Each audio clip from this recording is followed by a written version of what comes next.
الله وبركاته. الحمد لله نحمده ونستعينه ونستغفره ونؤمن به نتوكل عليه ونعوذ بالله من شرور أنفسنا ومن سيئات أعمالنا من يهده الله فلا مضل له ومن يضلل فلا هادي له ونشهد أن لا إله إلا الله وحده لا شريك له ونشهد أن محمدا عبده ورسوله. أما بعد فقد قال الله تبارك وتعالى في القرآن المجيد بعد أعوذ بالله من الشيطان الرجيم بسم الله الرحمن الرحيم واعتصموا بحبل الله جميعا ولا تفرقوا. وأيضا قال الله تعالى في القرآن المجيد وننزل من القرآن ما هو شفاء ورحمة للمؤمنين. وقال نبينا محمد المصطفى رسول الله صلى الله عليه وسلم تبرك في القرآن وإنه كلام الله أو كما قال عليه الصلاة والسلام. கண்ணியத்திற்கும் மரியாதைக்கும் உரிய அல்லாஹுடைய நல்லடியார்களே, ஒவ்வொரு மனிதனுமே தான் வாழ்கின்ற பொழுது இந்த உலகத்திலே அவன் எடுத்துக்கொண்ட துறையிலே வெற்றி அடைய வேண்டும். அது எந்த துறையாக இருந்தாலும் சரி, வாழ்வாக இருந்தாலும், பொருளாதாரமாக இருந்தாலும், குடும்பவியலாக இருந்தாலும், அல்லது அரசியலாக இருந்தாலும், எதிலே ஈடுபடுகின்றானோ அந்த துறையிலே தான் வெற்றி அடைய வேண்டும் என்பது ஒவ்வொரு மக்களுக்கும் நிச்சயமாக இருக்கும். அப்படி யாராவது ஒரு நபர் தங்கள் வாழ்விலே வெற்றி அடைந்து விட்டான் என்று சொன்னால் அவனிடத்தில் கேட்குகின்ற பொழுது அவன் யாராவது ஒருவரை முன்மாதிரியாக எடுத்து அவரை போல் நான் செயல்பட்டேன், அதனால் வெற்றி அடைந்தேன் என்று கூறுவார்கள். இதை இப்படியும் சொல்லலாம். வாழ்விலே வெற்றி அடைய வேண்டும் என்று சொன்னால் ஒவ்வொரு மனிதருக்கும் அந்த துறையிலே சிறந்த வழிகாட்டி இருந்தால் அவன் அந்த துறையிலே வெற்றி பெறுவான். உதாரணமாக பள்ளி கல்லூரிகளை படிக்கின்ற பொழுது PhD அந்த படிப்பை படிக்கின்ற பொழுது தனக்கு வழிகாட்டியாக இருக்கக்கூடிய ஒரு கைடு நல்ல கைடாக இருந்தால் எந்த தீசிஸை எடுத்தானோ அதில் சிறந்த முறையிலே ஆராய்ச்சி செய்து அந்த டாக்டர் பட்டத்தை பெறுவார். அதே போல அந்த வழிகாட்டி சிறந்தவராக இருக்க வேண்டும். அதே போல ஒருவர் கடல் பிரயாணம் செய்கின்றார், கப்பலிலே கடல் பிரயாணம் செய்கின்றார். அவன் தேர்ந்தெடுக்கக்கூடிய அந்த கப்பலுடைய மாலுமி சிறந்த அந்த கடலிலே வழியிலே கலந்து அந்த பக்கம் போய் கொண்டு சேர்ப்பதற்கு சிறந்த மாலுமியாக இருந்தால், சிறந்த வழிகாட்டியாக இருந்தால் எந்த இடத்தை அவன் போய் சேர வேண்டுமோ அந்த இடத்தில் அடைந்து விடுவான். ஆக மொத்தத்தில் ஒரு மனிதன் வெற்றியடைய வேண்டும் என்று சொன்னால் நிச்சயமாக அவனுக்கு தேர்ந்தெடுத்தது ஒரு சிறந்த வழிகாட்டி இருந்தால்தான் அந்த துறையிலே அவன் தேர்ந்தெடுத்த துறையிலே எந்த நோக்கத்தை அடைய வேண்டுமோ அதை அடைய முடியும். இதே போலத்தான் எல்லா விஷயத்திற்குமே.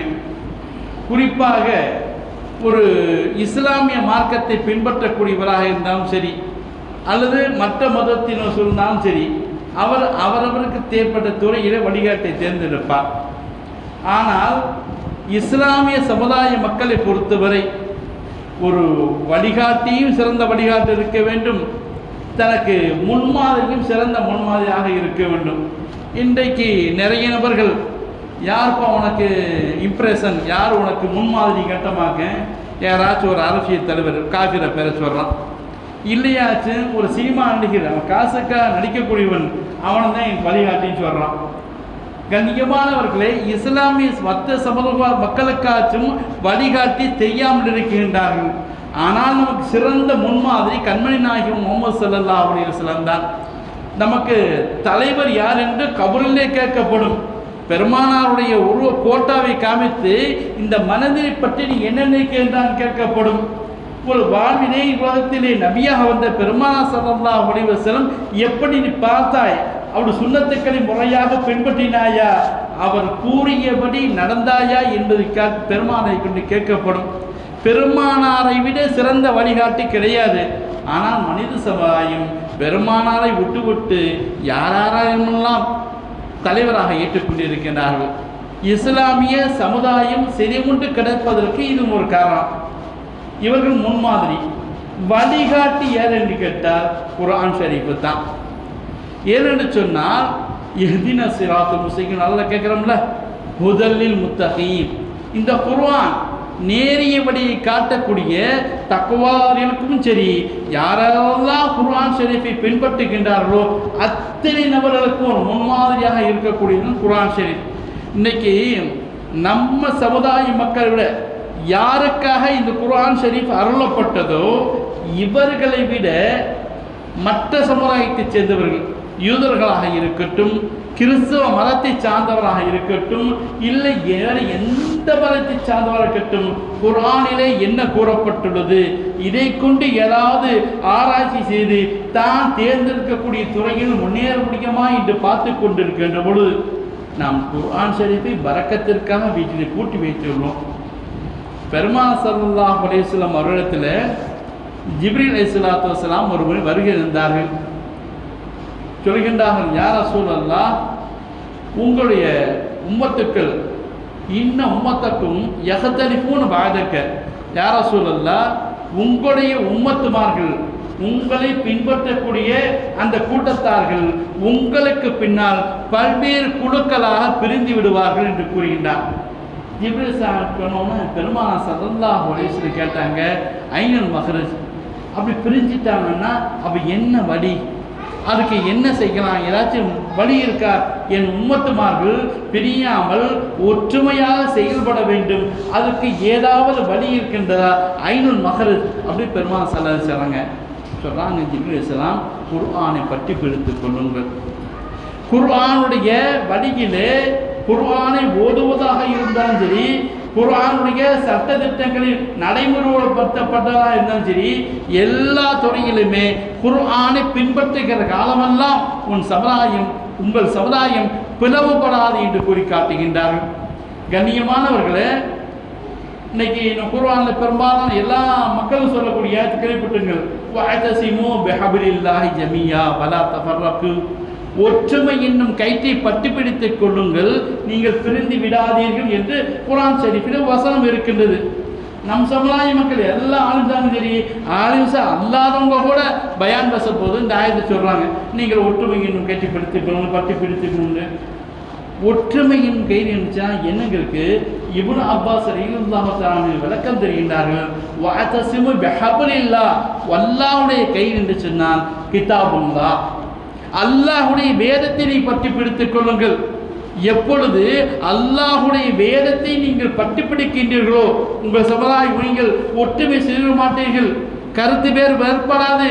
நீங்கள் எப்பொழுது குர்ஆன் ஷரீஃபை தூரமாக்கி விட்டுவிட்டு, எப்பொழுது குர்ஆன் ஷரீஃபை கண்காட்சி பொருளாக வைத்துவிட்டு, எப்பொழுது குர்ஆன் ஷரீஃபை ஒரு பரக்கத்தாக மட்டும் வீட்டிலே வைத்திருக்கின்றோமோ, வாழ்வியலிலே நடைமுறைக்கு எடுத்துக்கொள்ளாமல் இருக்கின்றோமோ, அப்பொழுதெல்லாம் பிரச்சனை வருகின்றது.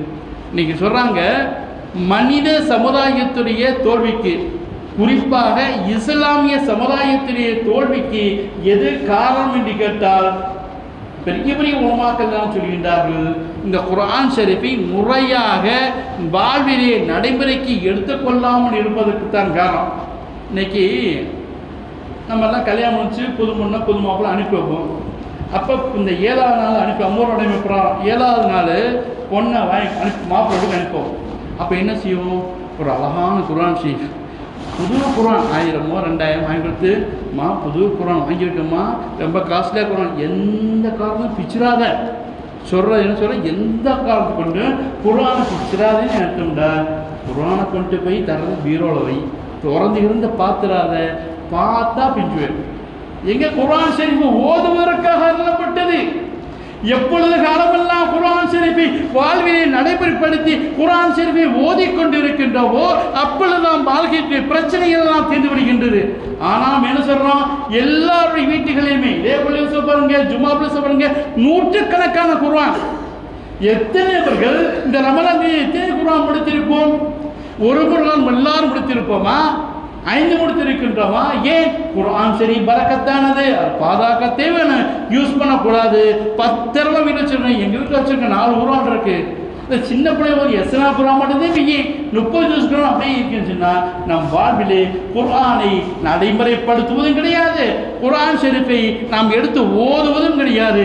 அதனால தான் சொல்கிறாங்க, இன்னைக்கு இஸ்லாமிய சமுதாயம் எல்லா வழிகளையுமே தோல்வி அடைப்பதற்கு மிகப்பெரிய காரணம் குர்ஆனை நம் வாழ்விலே கொண்டு வராதான். இன்னைக்கு நம்ம சமுதாயம் பாதிக்கப்பட்டு எல்லா விஷயம் கண்கூட பார்த்துக்கிட்டு இருக்கோம். செய்தித்தாளும் சரி, தொலைக்காட்சி செய்திகளும் சரி, நம் சமுதாயம் என்னென்னலாம் கஷ்டப்பட்டுருக்கு. வடநாட்டில் இப்போ பார்த்துக்கிட்டு இருக்கோம், பெருநாத்தொழுகை போச்சு.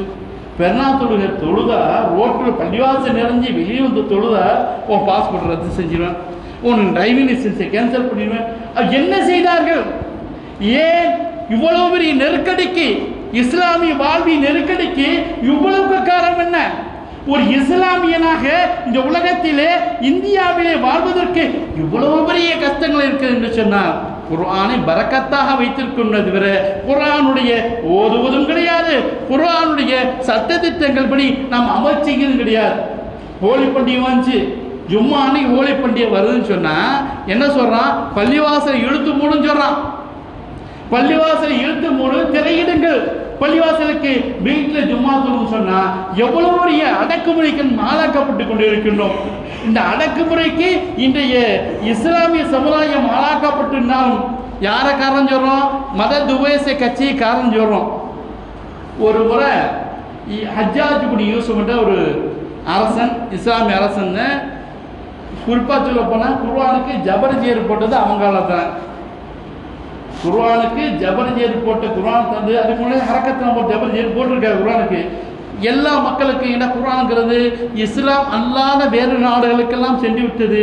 ஆயால் படிப்பதற்கு இலகுவாக இருக்க வேண்டும் என்பதற்காக ஹஜ்ஜாஜ் பின் யூசுப் காலத்தை போட்டான். ஏன் போட்டான்னு கேட்குறாரு, படு கொலகாரான பல சஹாபாக்களை கொலை செய்த கொடூரம். அதாவது செய்தான நல்லது செய்வான்னு சொல்லுவாங்கல்ல, அந்த பேர் இந்த செய்தான் அந்த நல்லது செஞ்சிருக்காங்க. பல சஹாபாக்களை அவன் சொல்படி கேட்கவில்லை என்பதற்காக ஹராமான ஒரு விஷயத்தை சொன்னால் கூட அந்த உலமாக்கள் ஃபத்வா கொடுக்க வேண்டும், கொடுக்கவில்லை என்று சொல்ல படுகொலை செய்த அந்த பாதகன். அப்படிப்பட்டவன் ஒரு முறை அவனுக்கு நெருக்கமான ஒரு நபர் கேட்குறாங்க, இவ்வளோ அட்டகாசம் சரியில்லை, இவ்வளவு அக்கப்போடு மக்களை குடும்பப்படுத்தியில் அடக்குமுறை சரியில்லை, ஏன் இப்படிலாம் சரி அப்படின்னு கேட்கும்போது நபிகள் நாயகம் ஸல்லல்லாஹு அலைஹி வஸல்லம் ஒரு பொன்முடியை சொல்லியிருக்காங்க தெரியாதா? அவன் ஹதீஸ் சொல்கிறான், என்ன உம்மத்துக்கள் எப்படி இருக்கின்றார்களோ அதற்கு தகுந்தாலே ஆட்சியாளர் இருப்பார்கள்.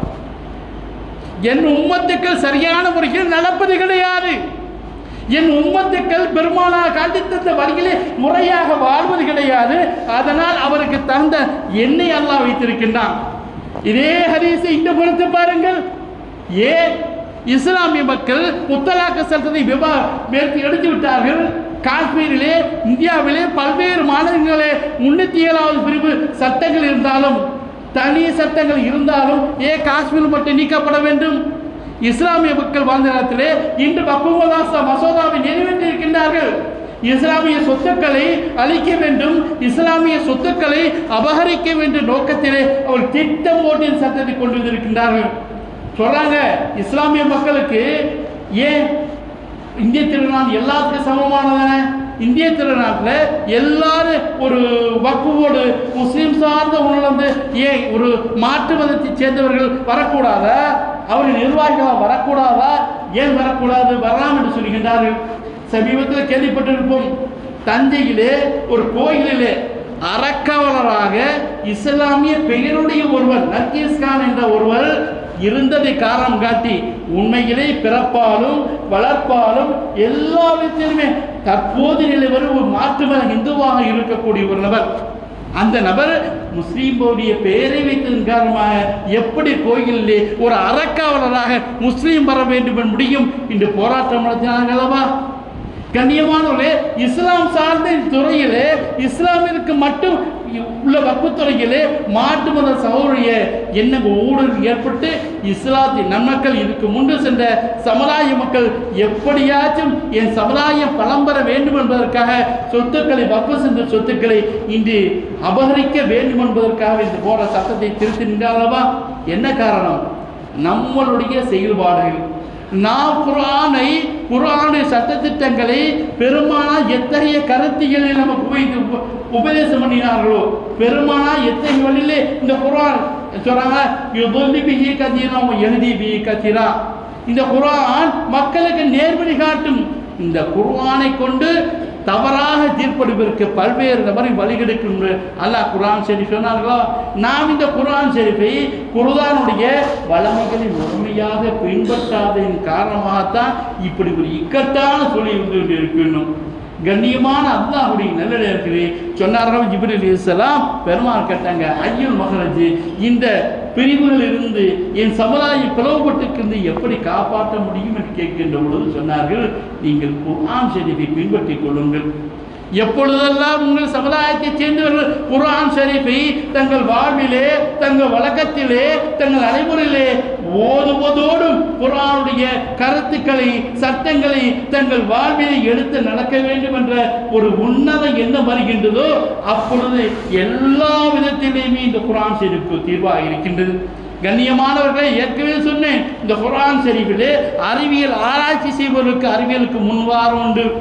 பொருளாதாரத்தை கஷ்டப்பட்டு பொருளாதாரத்தை எப்படி மேம்படுத்த வேண்டும் என்று கஷ்டப்பட்டு கொண்டிருக்கிறதுக்கு ஜகாத் போர் என்ற ஒரு நாட்டை வளமையான செழுமையான நாடாக உருவாக்க வேண்டும் என்றால் ஜகாத் போன்ற ஒரு பொருளாதார கொள்கையை கொண்டு வந்தால் இந்த நாடு பொருளாதாரத்திலே சீராக செயல்படும். குர்ஆனில் இருக்கின்றது, ஒரு அரசியல் இருக்கின்றது, ஒரு குடும்பம் எப்படி சிறந்த குடும்பமாக வாழ வேண்டும் என்பதற்கு எல்லா விதமான முன்னுதாரணங்கள் குர்ஆன் ஷரீஃபில் இருக்கின்றது.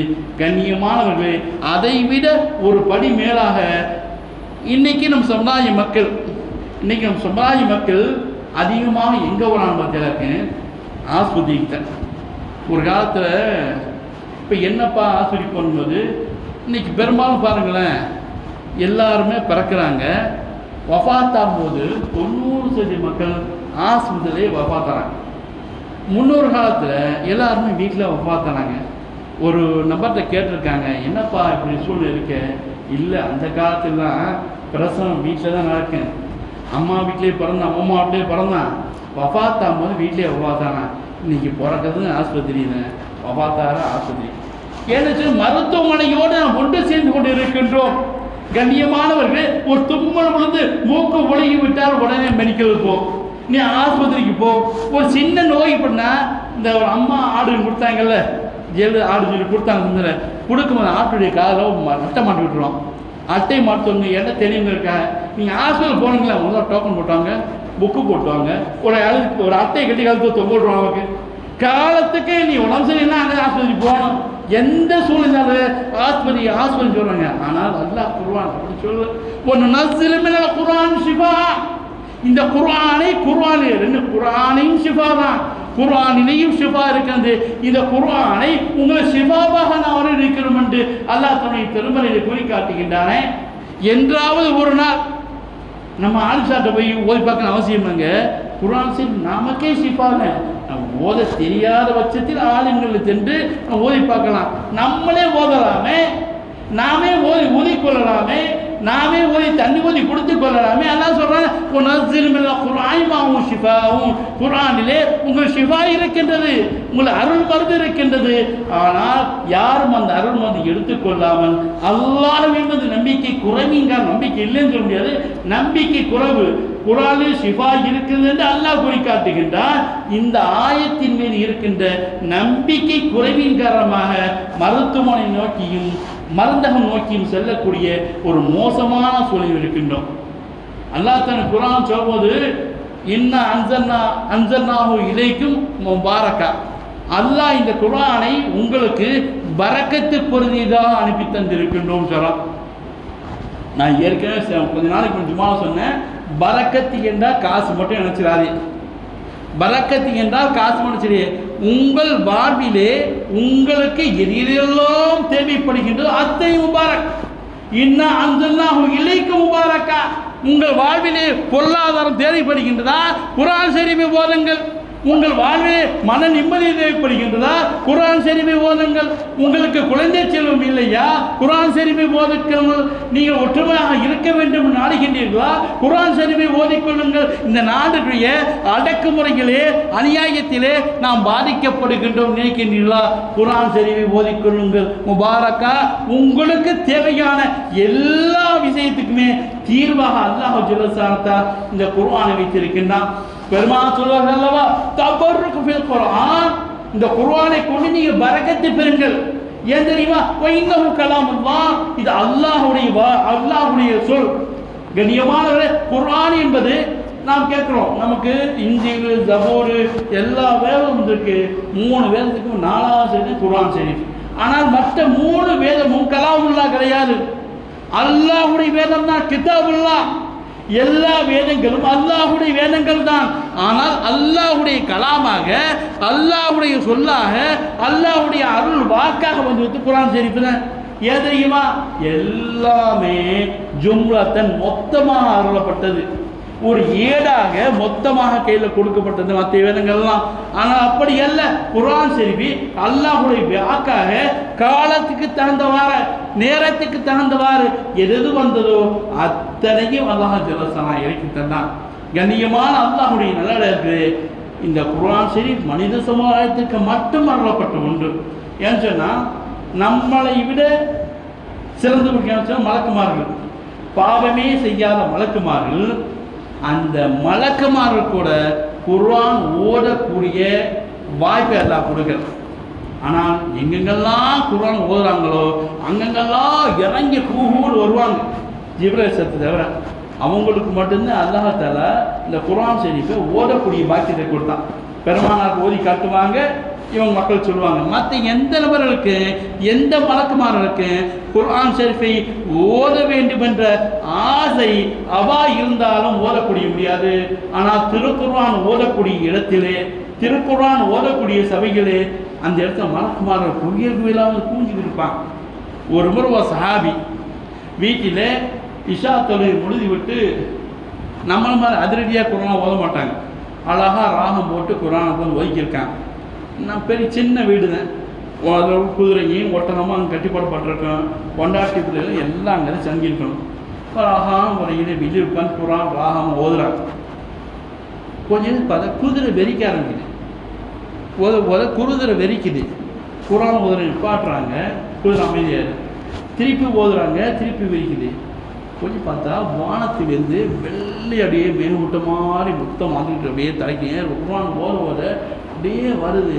ஒரு இருள் சூழ்ந்த நிலையில் ஒரு வெளிச்சமான தோட்டத்தில் மொத்தம் அப்படியே கீழே இறங்கணும். இங்கே குதிரையும் வெறிக்குது, மேகமும் மாதிரி கீழே இறங்குது. இவருக்கு உள்ளத்தோட பயம் ஏற்படுது, ஆஹா ஏதோ நடக்குது அப்படின்னு சொல்லிட்டு குர்ஆன் மூடி வச்சுட்டு காலையில் பஜ்ஜத்துடைக்கு பள்ளிவாசல் போயிட்டு பெருமானார் ஸல்லல்லாஹு அலைஹி வஸல்லம் நடந்த நிகழ்வு சொல்லி காட்டுறாங்க. யார் ரசூலுல்லாஹ், நான் இப்படி செஞ்சேன், குதிரையும் வெறிச்சிச்சு, வானத்துல வெள்ளை மேகமூட்ட மாதிரி இறங்குச்சு, நான் பயந்துன்னு சொன்னாங்க. சொன்னால் ஸல்லல்லாஹு அலைஹி வஸல்லம், நீங்கள் ஃபஜ்ர் வரைக்கும் குர்ஆனை ஓதி இருக்கக்கூடாதா? ஏன் தெரியுமா, உங்கள் குர்ஆன் ஓதக்கூடிய சத்தத்தை கேட்டு மலக்குமார்கள் சாலை சேரையாக வந்து கொண்டிருந்தார்கள். நீங்கள் ஃபஜ்ர் வரைக்கும் ஓதி இருந்தால் என் சமுதாய உம்மத்துக்களுக்கு கூட இருக்கிற சஹாபா பெருமக்களுக்கெல்லாம் இதோ மலக்குமார்களை பாருங்கள் என்று காட்டியிருப்பேன் சொன்னார்கள்.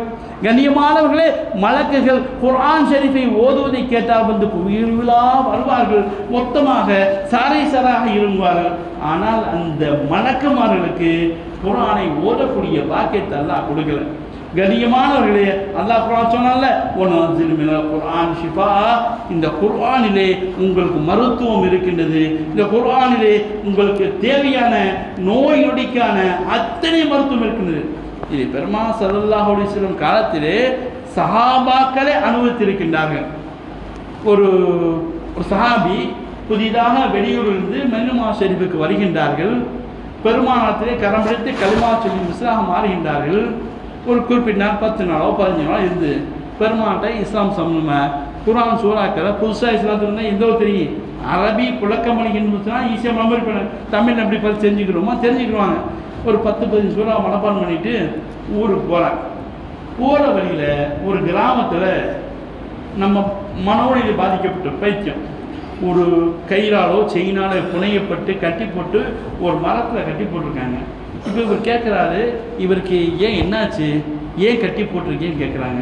இல்லை, இவர் ஜின் பீடிக்கப்பட்டிருக்கின்றார். அதாவது அவங்க சொல்கிற வார்த்தை ஜின்னால தான் பைத்தியம் வந்துச்சுங்கிறதுக்காக சொல்கிறான். அப்படியா, நீங்கள் யார்? நான் முஸ்லீம் பேரும் மதினாவிலேருந்து வர்றேன்.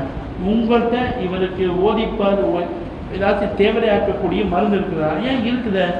ஒன்று யார் இஸ்லாத்தை ஏற்றத்தினாவது 15 நாள் 20 நாள், நம்மளாம் பாரம்பரிய முஸ்லீம் சொல்லிக்கிருக்கோம், அதுக்கு சம்மந்தமே இல்லை. ஒன்றும் 15 நாள் வர்றாங்க, இருக்குது.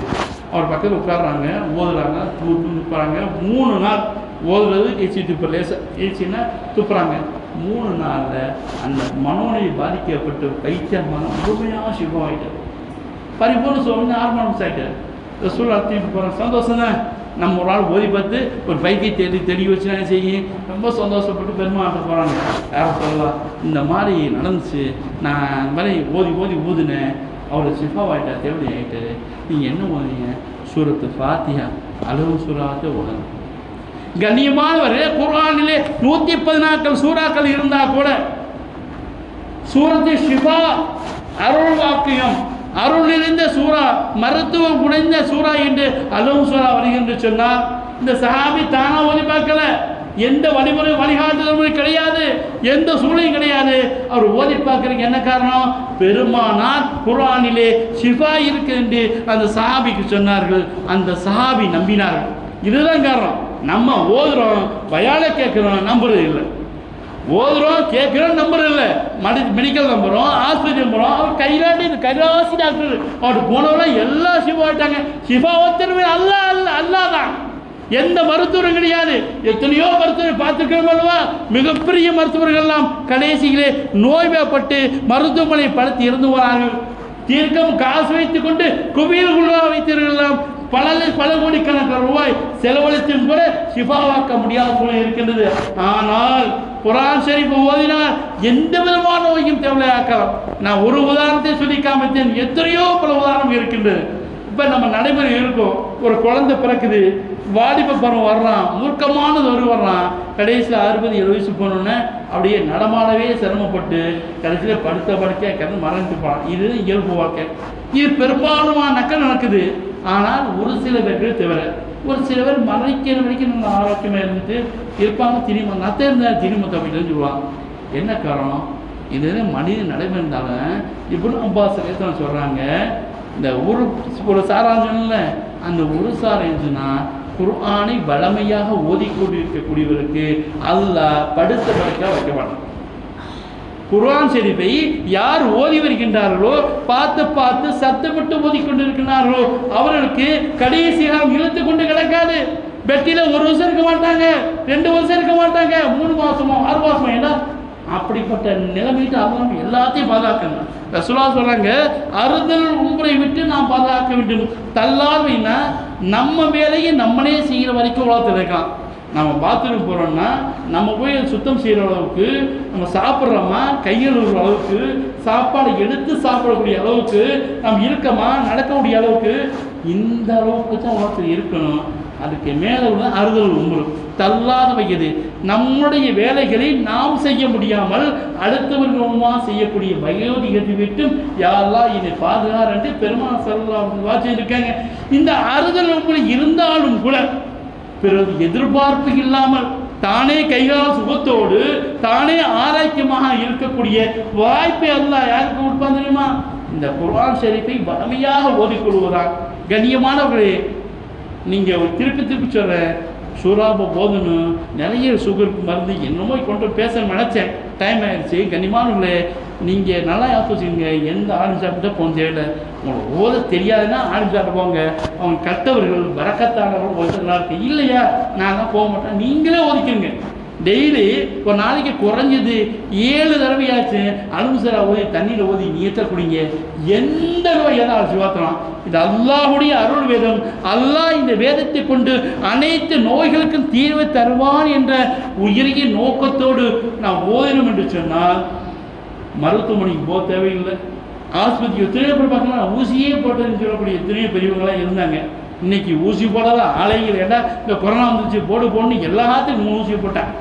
ஊசி போட ஆளே இல்லாத காலத்து போய் நீங்கள் ஊசி எல்லாத்துக்கும் போட்டாங்க. ஆனால் இவ்வளோ மோசமான சொல்லிட்டு நம்மளுக்கு முதல் உதவியாக குர்ஆன் ஷரீஃப் இருக்கின்றது. நமக்கு வல்லப்பட்ட அருள் வேதம், நமக்கு அல்லாஹ்வால் கொடுக்கப்பட்ட மாபெரும் பொக்கிஷம் இந்த குர்ஆன் ஷரீஃப். இந்த குர்ஆன் ஷரீஃபை வாழ்வியல் நடைமுறையாக ஏற்றுக்கொள்வோம். அந்த குர்ஆன் ஷரீஃபை பரக்கத்தாக இன்னஹு தபர்ரகும், இந்த குர்ஆன் ஷரீஃபை பரக்கத்துக்குரியது நாம் ஓதுவோம். அதில் குர்ஆன் ஷரீஃபை ஆயத்துக்கள் ஓதி ஷிஃபாவுக்காக ஓதி அதன் முழு பயனடைந்து பெருமானாரும் அல்லாஹ்வும் எதை விரும்பினார்களோ எதன்படி நடக்க வேண்டும் என்று நமக்கு கட்டையிட்டார்களோ அதன்படி நடப்பதற்கு எல்லாம் அந்த அல்லாஹ் ஜல்ல சந்தாலா மாபெரும் வாய்ப்பை தருவாராக, தந்தருள வேண்டும் என்று இறைவனத்திலே பிரார்த்தித்தவனாக வாய்ப்பளித்த வல்ல ராமானுக்கு நன்றி கூறி விரும்புகின்றேன். வாஹிர் தஅவானா அல்ஹம்துலில்லாஹி ரப்பில் ஆலமீன். அஸ்ஸலாமு அலைக்கும் வரஹ்மத்துல்லாஹி வபரகாத்துஹு.